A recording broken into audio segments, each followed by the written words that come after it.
आप जितने तमाम लोग यहाँ बैठे हैं सारे साथियों से हम जब भी आते हैं बस्तर के बारे में कोई ना कोई घटना कोई ना कोई कारण बताते हुए आते हैं, लेकिन अभी जो है अभी वर्तमान में जो बस्तर की जो हालात है और कैसा स्थिति से चल रहा है, कैसा बस्तर का हाल हो रहा है, उसके बारे में मैं आप लोग से बताना नहीं आई हूँ। मैं आप लोग के बीच में बात रखने आई हूँ और आप सबको सोचना है और सबका चिंतन करना है। जिन बातों को मैं आप लोग के सामने रख रही हूँ उस बातों को पूरे देश में, चाहे मोदी हो या अमित शाह हो, उनसे सवाल भी करना है। चाहे जो अगर वाकई अगर इस बस्तर को बचाना चाहता है, भारत देश के आदिवासी को बचाना चाहता है, कहीं ना कहीं उनके कोने में एक जरूर विचार पैदा होगा और वो लिखेंगे और बोलेंगे। इस देश के जो मुख्यमंत्री है, हमारे जो छत्तीसगढ़ के मुख्यमंत्री हो या देश के प्रधानमंत्री, क्योंकि आज जो खतरा हुआ, खतरा की जो नजर आ रही है आदिवासियों के लिए, मैं ये नहीं कहती कि आदिवासी हो या गैर आदिवासी, लेकिन हम सब एक मानव है, हम एक मानवता की लड़ाई लड़ रहे हैं। लेकिन कहीं ना कहीं सरकार के चलते डिवाइड किया गया, आदिवासी, गैर आदिवासी, दलित, ये वर्गों को बांटा गया। इसलिए हमको भी मजबूरन ये बताना पड़ता है कि दलितों के साथ क्या हो रहा है, गैर आदिवासी के साथ क्या हो रहा है, या फिर ओबीसी के साथ क्या हो रहा है, आदिवासी के साथ क्या हो रहा है। लेकिन अभी जो है मेरे हर सवालों का, हर बातों का आप लोग ध्यान से सुनिए कि आप लोग ये बताइए बस्तर में जो चीज़ हो रही है अभी वर्तमान में, तो मैं आज भी पूछूंगी रुपेश, फिर वही बात होती है ना। अभी मैं कुछ दिन पहले आई, आने के बाद रामचंद्र रेड्डी दादा के उनका जब कार्यक्रम में आए थे, मैं कुछ बातों को रखने की वजह से पूरा मेरी यहाँ छत्तीसगढ़ सरकार मुझे घेरा। बोलते वो कहने लगे, मैंने जो सवाल किया, जो देश भर के लोगों से मैंने बात रखा कि आदिवासी का क्या होगा, आदिवासी का जल जंगल जमीन को कैसे बचाएंगे, उनके पहाड़ों को कैसे बचाएंगे, क्या कारपोरेट आना बंद होगा, क्या वहाँ का जितना सैनिकरण बैठे लाखों संख्या में फोर्स हट जाएगी, कि क्या नया कैंप नहीं लगेगा, वहाँ की जितनी फोर्स हटेगी और मेरे आदिवासी को जंगलों में उसी तरह हंसता हुआ जिंदगी मिलेगा। इस तरह के मैं सवाल पे मैंने रामचंद्र रेड्डी दादा के बारे में बोला कि वो जो वर्ड जो मैं कहा उसको लेके कितना बहल मच गया पूरे देश में। ये पूरा मेरे छत्तीसगढ़ के जो सरकार वो भी कमेंट किए हैं। विजय शर्मा वो ये कहते हैं, मुझे बड़ी हंसी आई इस बात पे, वो ये कह रहे हैं कि रामचंद्र रेड्डी कौन है, वो है कौन, वो रेड्डी है, रेड्डी तो गैर आदिवासी है। तो मेरा सवाल आप लोग के बीच में, तो विजय शर्मा कौन है, वो शर्मा कौन है, वो भी तो कहीं ना कहीं गैर आदिवासी है ना। वो ये पूछते हैं कि वो रेड्डी कौन, उसके यहाँ जाके किस तरह से उनके बीच कार्यक्रम में जाती है और तेलंगाना के जो माओवादी मोस्ट वांटेड माओवादियों के बीच में जाके सहानुभूति देखते हैं। सोनी को ये नहीं दिखता जंगल के आदिवासियों को कैसे गला काटा गया। तो अरे हमको दिखता सब है, हम उनके जैसे नहीं हैं कि हम एक तरफा का बात करते हैं, हम दोनों तरफा का बात करते हैं कि सरकार क्या कर रही है, माओवादी क्या कर रही है, आदिवासी क्या कर रहा है, आदिवासी के साथ क्या। तो इस तरह विजय शर्मा ने, और दूसरा उसने ये बात रख रहे हैं कि नक्सलवाद कभी खत्म होगा ही नहीं, बोलती है ऐसा नहीं होगा।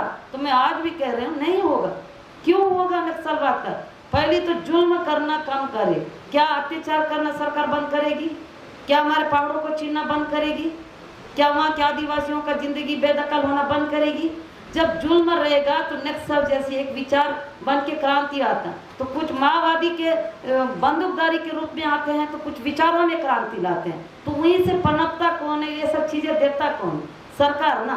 अब देखिए, आज कल भी बोली थी, आज भी बोलूँगा, आगे भी बोलूँगी, क्योंकि रुपेश और सोनू जो किए वो बोले, उन्होंने भी मेरे ऊपर कमेंट किया कि वो मतलब ऐसा बोलती है, ऐसा थोड़ी है, हम तो आदिवासी कितने सी है।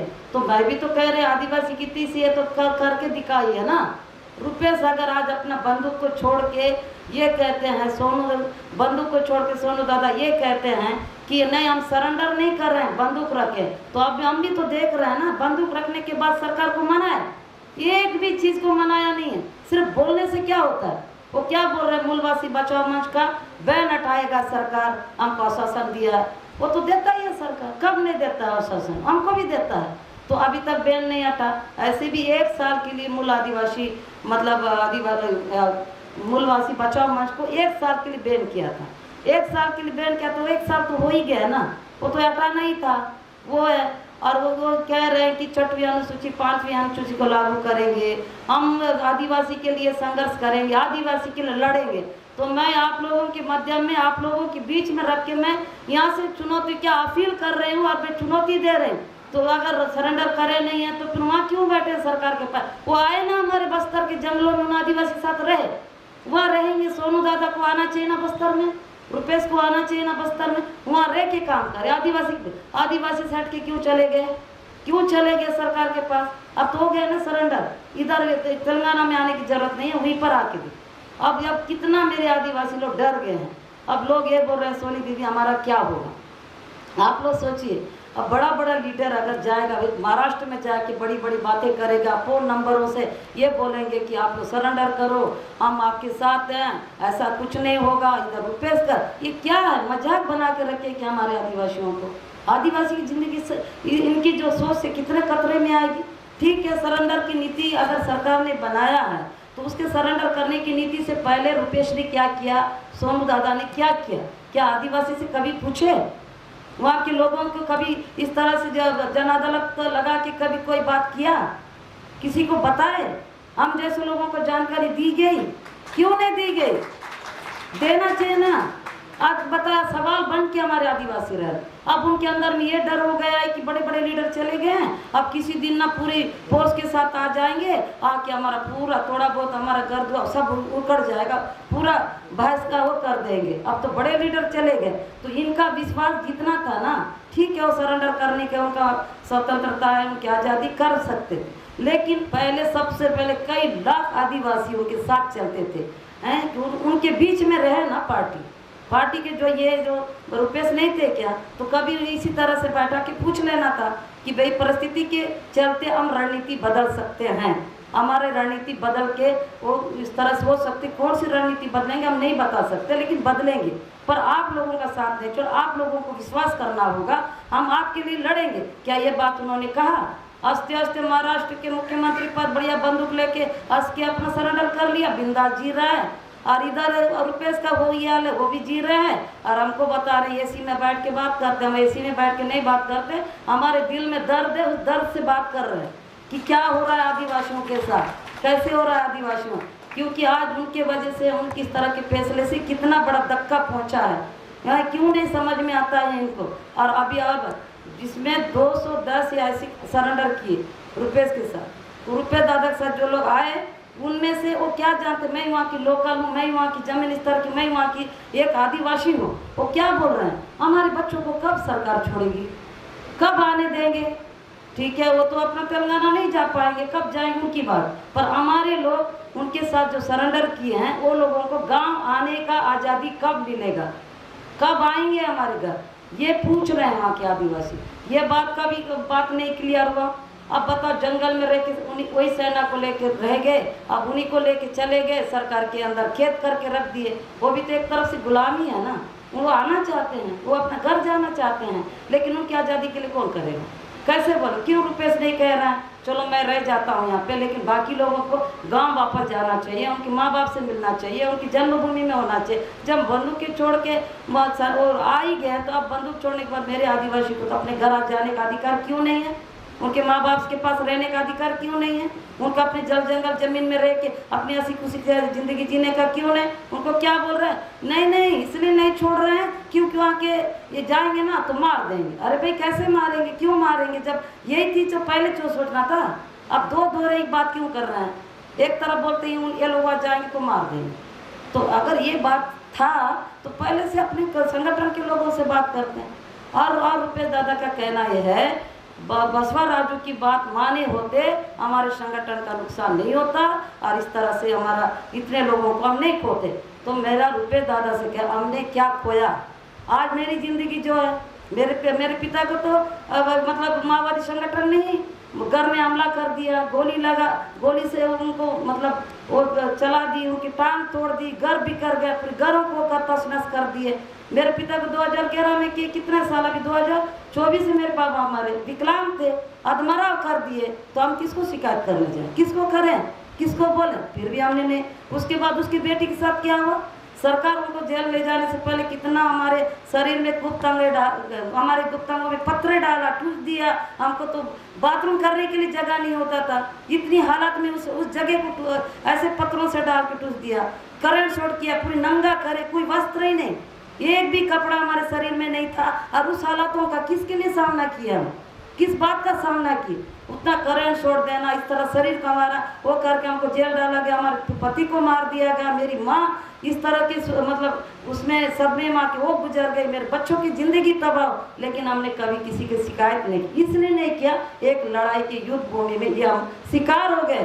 तो हम हमारे लोगों के लिए लड़ेंगे, हम ना माओवादी पार्टी को दोष देंगे ना किसी को दोष देंगे, लेकिन हमारी लड़ाई हमारे बस्तर लोगों के लिए होगी। हम नहीं कर किसी से बोल ये करके हम मरेंगे कटेंगे, लेकिन अपने लोगों के लड़ते रहेंगे। तो हम जैसे लोग बिना उसका इतना सोच के जी रहे हैं तो हमको क्या मिला? आज मेरे पास तो घर भी नहीं है, मेरी नौकरी भी सरकार ने छीन लिया, जबकि मैं 2022 में बरी हो गई, पूरी केसों में मैं बरी हूँ, उसके बाद भी सरकार वापस मेरी नौकरी नहीं दी। ना मेरे पास कोई रोजी रोटी है, ना मेरे पास घर है, ना मेरे पास गाड़ी है, ना मेरे पास जमीन है, ना मेरे पास कुछ भी नहीं। लेकिन मेरे पास जो है, मेरे विचार की क्रांति ही मेरे सबसे बड़ी ताकत देती है, और मैं इसी विचारों पे लड़ती हूँ, और इसी चीज़ ही मेरे का, और उससे भी ज़्यादा चीज़ें कि बस्तर के जो आदिवासी के दिलों में सोनी सोनी बस्ती है, वो मेरा सबसे बड़ी पूंजी है। उस तरह से मैं अपने आप को करके रहे, और आज ये इतना बड़े लीडर होके इतनी छोटी सोच की बात कर रहे हैं कि वो अगर ये मतलब ऐसा होता तो बसवा राजू का बात मान संगठन, भाई आप अपने संगठन का चिंता कर रहे हो, उन आदिवासी का क्यों चिंता नहीं कर रहे? जो आदिवासी देखो वो कितनी 6 महीने की बच्ची पर गोली चल रहा है, चिंता नहीं है। बंदूक की नोक पे बच्चे पैदा किए हैं, बंदूक का बट लग रहा है पेट में, और माँ उसके बच्चे को पैदा करते मर रही है, उस पर चिंता नहीं है। कितने आदिवासी सलवा जुड़ू में भी नरसंहार हुए हैं, कितने लोगों का कर्तव्य, उसकी चिंता नहीं है। ये कैसा सवाल करते हैं, कैसे बातें कर, और इनकी वजह से बस्तर और इससे भी ज़्यादा खतरे में आ चुकी है, जलने वाला। क्या इस हालत में क्या बस्तर वासियों को माफ करेंगे क्या? मैं ये नहीं, इसलिए मैं आप लोग के बीच में करूँ क्योंकि मेरे को पता है, मेरे बस्तर जाऊंगी छत्तीसगढ़, एक भी मीडिया मेरे पास आके बोलने की हिम्मत नहीं करती, वो इंटरव्यू लेते ही नहीं। मैंने मीडिया वाले ने मुझसे कहा कि आप मिलना चाहते हो उनसे, वो भी मिलना चाहते हैं, रुपये दे। मैं बोले देखिए उनसे मेरा जाति दुश्मनी नहीं है, पर मैं बस्तर के लिए तो सवाल तो करूँगी। अगर आप लोग मेरे को मिलाना चाहते हो तो एक तरफ वो सोनू दादा और रुपेश बैठे और मैं बैठूँ, और आप लोग टीवी चैनल और अपना चैनल लेके बैठिए, और मैं सीधा सीधा सवाल पूछूंगी, मेरे सवालों का जवाब दे, तब मैं पूरे सार्वजनिक को पता चलना चाहिए कि हमने क्या पूछा, उसने क्या बोला। ये नहीं चलेगा, क्योंकि मेरे आदिवासी और बस्तर खतरे में पूरी तरह से आ चुकी है, और उसको खतरे से इतना ज़्यादा हम लड़ रहे थे सरकार से, अब लड़ेंगे किससे? अब लड़ने के लिए किस ये इनसे लड़, जैसे सरकार करती थी ना, फ़ोन नंबर देती थी, सबको देती थी, सरेंडर करो, तुमको मुखबिरी के नाम से उनकी मौतें हुई है, पार्टी ने भी किया है। तो आज वो कैसे फ़ोन नंबर दे रहे हैं, तुमको कौन देगा सजा? आप ही लोग बताइए ना, आप लोग से मैं पूछूं। कल तक सरकार देती थी फ़ोन नंबर है गांव के लोगों को, लोग अपने जान बचाने के लिए उनकी नंबर लेते थे, जो भी कर। तो मुखबिरी के नाम से कई लोग मारे भी गए हैं, तुम सरेंडर कर रहे हो, ये कर रहे हो, मुखबिरी कर, तो आज ये लोग नंबर दे रहे हैं, तो इनसे सवाल कौन पूछेगा? तो ये गलत नहीं है, सरकार जो काम किया वो काम ये कर रहे हैं। ये सरकार के लिए अगर अपना काम करने वहाँ गए हैं क्या? तो अगर जाना भी तो पूरी उससे स्पष्टता से बात को रख के जानी चाहिए। अब क्या होगा, मेरे को अब लगता है सलवा जुड़ूम जैसा स्थिति होने वाला। क्यों? इसलिए अब ये तो इतने लोगों को सरेंडर कर करके अपने परिसर में रख रही है सरकार, एक बड़ा सा उसमें है पुलिस लाइन में रखी है, और वहाँ संख्या बढ़ते जाएगा। उसके बाद बोलेगा कि इनको, जैसा सलवा जुड़ूम हुआ था ना, जब सलवा जुड़ूम की जब लड़ाई हुई, आधे लोग माओवादी फंस गए, आधे लोग तेलंगाना में आए, आधे लोग वारंगल में बसे, आधे लोग गांव में बसे, कितना बिखर गए हैं हमारे आदिवासी, अपनी जानों को बचा। अभी भी वही स्थिति होने वाला है, उनको अधिक संख्या में वो लोग सरेंडर करेंगे, उनको कहाँ जमीन शिविरों में लगा देंगे, वो शिविर में रहेंगे। तो भाई सरेंडर करने का मतलब क्या? तो सरेंडर करने के बाद वापस गाँव क्यों नहीं जा सकते? अब ये बताए रुपेश और सोनू दादा का और एक सवाल बहुत सारे हैं। ये बताओ, जाने से पहले ये नहीं सोचे कि जंगल में रहने वाले आदिवासी का पट्टा तक नहीं है, जमीन का हक भी नहीं मिला, अभी देखो, अभी आप लोग सब सुन रहे हो, अब ये लोग सरेंडर कर रहे हैं। SIR जो है ना कि जिसमें जो अब यूपी में हुआ वो अब छत्तीसगढ़ में लागू करने की, मतलब 28 अक्टूबर से लागू कर रहे हैं, ऐसा सुनने में आया। अगर वो चीज़ लागू हो जाती है यूपी में तो कुछ ही लाख लोग बेदखल, यहाँ तो पूरा बस्तर में मेरे आदिवासी पूरा बेदखल हो, क्योंकि ना उनके पास आधार कार्ड है, जंगल में रहने वाले आदिवासी पास ना पट्टा है, ना संपत्ति का कोई उनके पास विवरण है, ना जन्म प्रमाण पत्र, कुछ भी नहीं। तो सरकार तो आसानी से उनको बेदखल कर देगी। और कई मतलब उनका वोट देने का अधिकार भी नहीं, क्योंकि डॉक्यूमेंट्स ही नहीं है, तो कैसे बनेगा। तो क्या इस बात को रुपेश और सोनू ने सोचा? क्यों उन्होंने नहीं रखा कि अगर हम सरेंडर कर रहे हैं या हम सशस्त्र बल को विराम दे रहे हैं तो उससे पहले हमारा बात है यहाँ स्कूल होना चाहिए, अस्पताल होना चाहिए, जो जंगल में रहने वाले आदिवासी को सारे को पट्टा दिया जाए और इनका पूरा वो अधिकार हक दिया जाए, वो नागरिकता दिया जाए। ये क्यों नहीं बोले? अब बोलते हैं कि नहीं, सोनू दादा बोलते हैं नहीं, अब हम सोचे हैं अब ये तरीका से अलग तरीके से लड़े। कैसे? बिना जनता को पूछे, उनकी प्रॉब्लम को बिना जाने, या कौन सी अलग तरीके से लड़ेंगे? बता, सरकार बताएगी कि वहाँ रहने वाला आदिवासी बताए। अंदर इलाके में आदिवासियों के पास कोई पट्टा नहीं है, कोई डॉक्यूमेंट्स नहीं है, तो वो क्या होगा बताइए? सबको बेदखल करेगी तो जमीन कैसी मिल जाएगी? सरकार अपना कारपोरेट को देगी, बड़ी बड़ी कंपनियां लगाएगी, फिर हम लड़ते रह जाएंगे। अब ये लोग तो इधर आके तो अपना अलग हीरोगिरी कर रहे हैं, तो कैसा होगा? तो इस बातों का अगर उनको पूछो तो उनको लगता है हमको ऐसा बोल रहा है वैसा, बात उसकी नहीं है। कितनी दिक्कत होने वाली है अभी आप लोग यकीन नहीं करेंगे। अभी लड़ाई चालू हो चुकी है। बेलाडीला में देखो, 2 बड़े रेल लगाने के लिए वो पूरी सर्वे होती है, क्या बोलते हैं, अब तो माओवादी नहीं है, डर नहीं है बोल के कंपनियां, तो ऐसे कंपनी के लोग घुस गए हैं, अब सर्वे होना चालू हो गया बिंदास।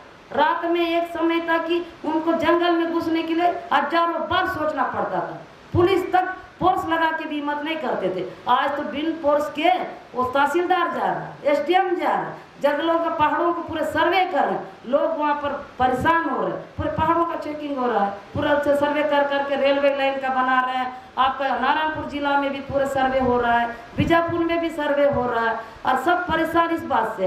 अब क्या बोल रहे हैं, अच्छा खासा पहले हमको ये माओवादी पार्टी हमको जागरूक करते हैं, पट्टा बनाया, पट्टा भी नहीं है। अब कब पट्टा देगा सरकार? वो तो जमीन छीनने के लिए वो हो रही है, एकदम उत्सुक हो गई, तो अब आदिवासी के लिए पट्टा कौन देगा? अब उसके लिए हक के लिए कैसे लड़ेंगे हम? इधर अलग अपना वो कर रहे हैं। और ये और भी बात, जो लोग पार्टी छोड़ के आए थे 2 साल 3 साल 5 साल 10 साल, उनको भी उसमें शामिल कर रहे हैं। वो मेरे को बोल रहे थे कि देखो उनके परिवार वाले बोल रहे थे कि वो तो पार्टी छोड़ के 5 साल से आया हुआ था, 5-6 साल से, और शादी भी कर लिया पार्टी छोड़ के आके, फिर बच्चे भी हो गए हैं, तो फिर वो क्यों गया? नहीं, वो बोले नहीं तुम्हारे ऊपर केस है बोल के लेके चले गए।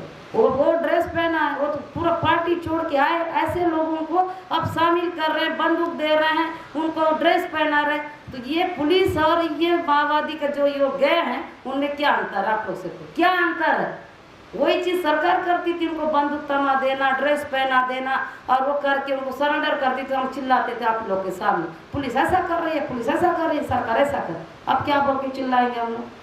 अब जितना हमको अच्छे से देखो ना आप लोग वीडियो, जिसमें चूड़ियाँ पहनी हुई है लड़कियाँ, कुछ यहाँ वो पहन, ये कहाँ? तो मैं पूछ रही हूँ चूड़ी कैसे पहने? तो वो पार्टी के है ना, तो नहीं दीदी, वो लोग तो छोड़ के आए थे, गाँव में थे, उन लोगों को भी बुला के लेके गए, हम लोग को भी बुला के ले जा रहे थे, हम लोग नहीं गए।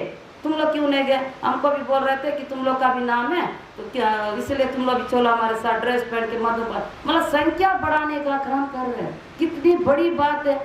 इधर सरकार जितना खेल दिया, ये लोग जो भी मतलब आए सोनू दादा, ये भी कोई कम खेल नहीं खेल रहे। तो मेरा निवेदन है उनसे, ऐसा तो मत करे, क्योंकि बोल रहे हैं कई लोग तो अपना खेती उती भी कर लिए, लेकिन अभी सरेंडर के बाद फंस गए, वहीं पे है, सरकार के अंडर में है।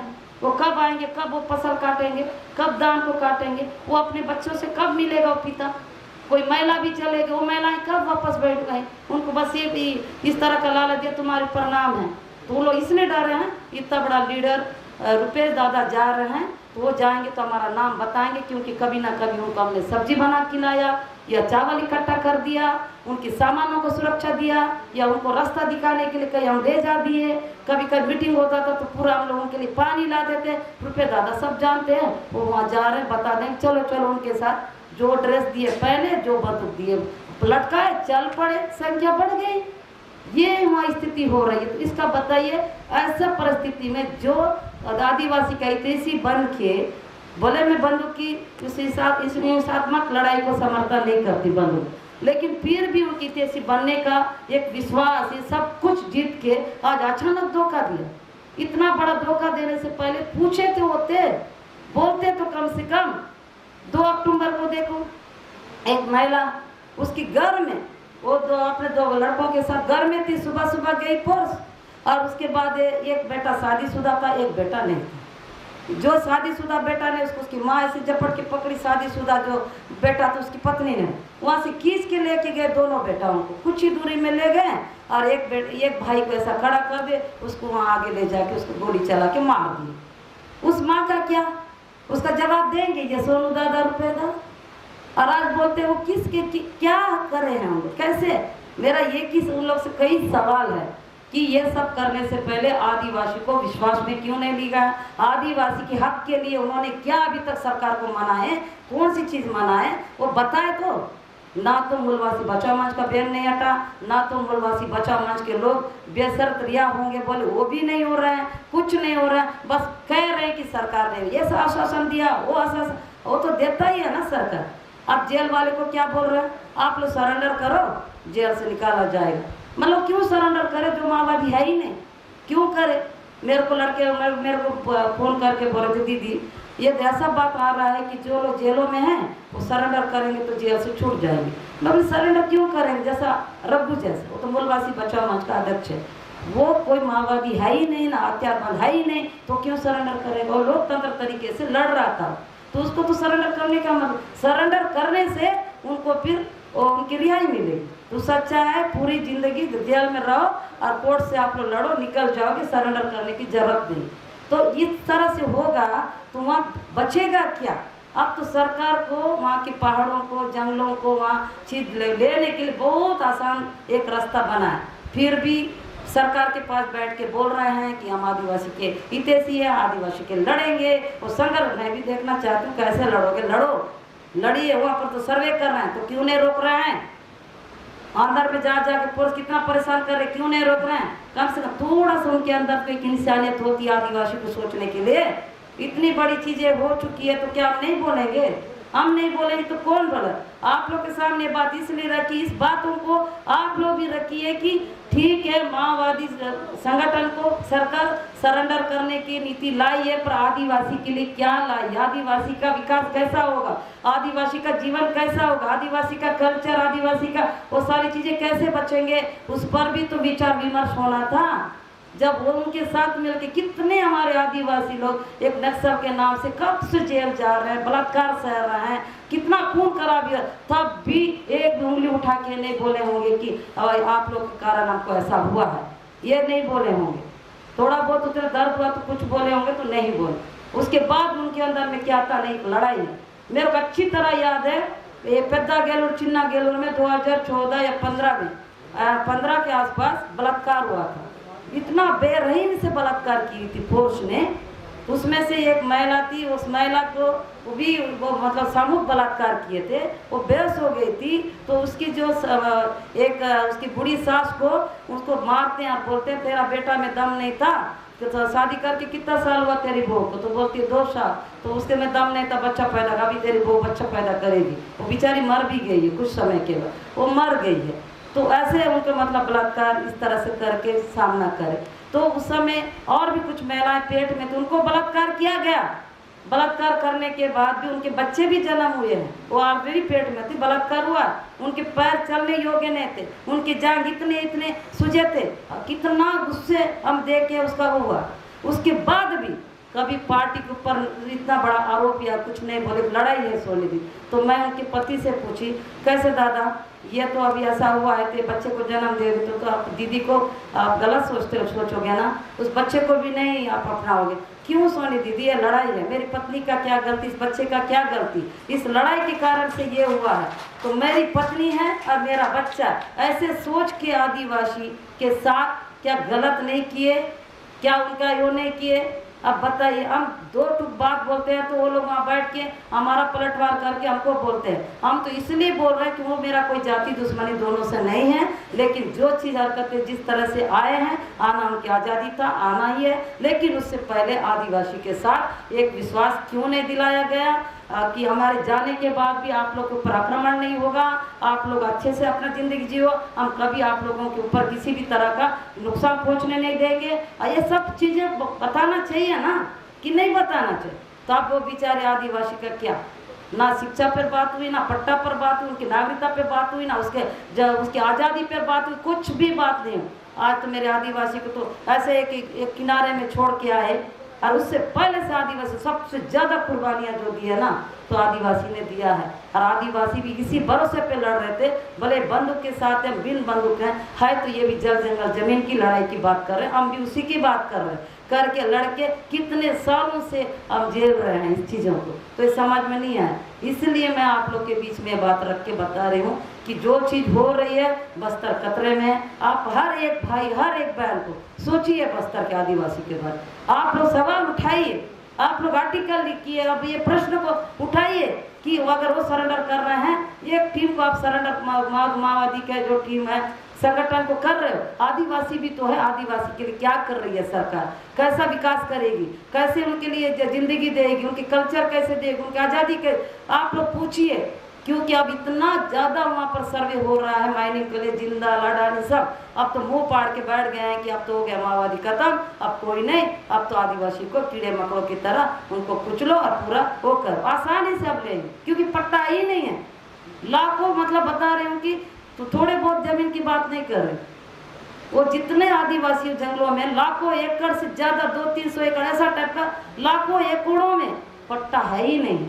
तो क्या ये रुपेश को नहीं दिखा था, क्या ये सोनू दादा को नहीं पता था कि वहाँ के आदिवासी का हालत कैसा है, अब वहाँ पर क्या क्या होगा। अब बताइए, इस तरह से अब जो करने जा रही है छत्तीसगढ़ सरकार, ना आधार कार्ड मिलेगा, ना वोटर ID कार्ड मिलेगा, ना पट्टा मिलेगा, ना उनके प्रॉपर्टी का कोई उसके संपत्ति का विवरण मिलेगा, कुछ नहीं मिलेगा। वो किसी में भी दखल नहीं कर पाएंगे, तो उनको बेदखल करेंगे। तो वो जो पहाड़ है, वो जिनके लिए हजारों इतने सालों से मेरे आदिवासी लड़ रहे हैं, और फिर एक लड़ाई का पार्ट बनवा दिया गया। सरकार तो अपने आप में बहुत खुश होगी, लेकिन ये आप लोगों से, ये सिर्फ मैं सिर्फ बता नहीं रहा, आप लोग से कई सवाल किए, आप लोग सोचोगे ना, आप लोग सोचोगे कि नहीं, इस बारे में सोचिएगा।